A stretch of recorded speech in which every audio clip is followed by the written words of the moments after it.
In 1972, The Limits to Growth was published by the Club of Rome. The book suggested that swift human depopulation would save the planet.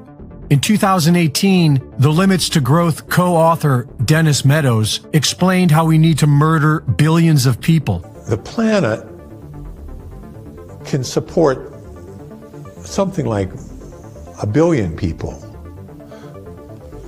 maybe 2 billion, depending on how much liberty and how much material consumption you want to have.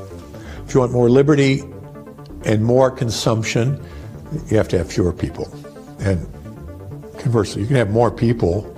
I mean, we could even have 8 or 9 billion probably if we have a very strong dictatorship, which is smart. That's, unfortunately, you never have smart dictatorships. They're always stupid. So, but if you had a smart dictatorship and a low standard of living, you can have it.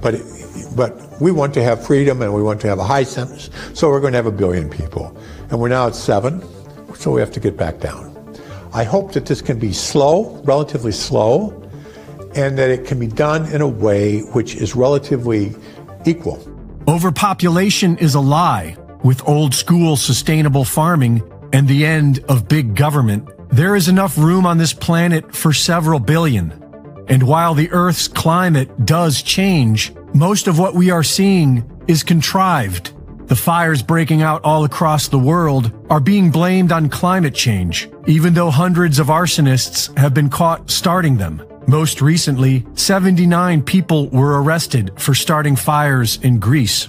Direct energy weapons, or DEWs, are able to start fires from above and can utilize microwave technology to burn homes from within. In 2013, the mainstream media reported that we were able to make rain and lightning. I mean, lasers? Really? To change the weather? By firing trillion-watt lasers, you rip apart the electrons, creating what are called ions, and these ions act like seeds, like dust particles, bringing down rain and even lightning. This week in Michigan, residents reported a strange strobe-like lightning. The event was captured on weather radar, which showed a very unnatural-looking spiral. That's some conspiracy theory shit right there.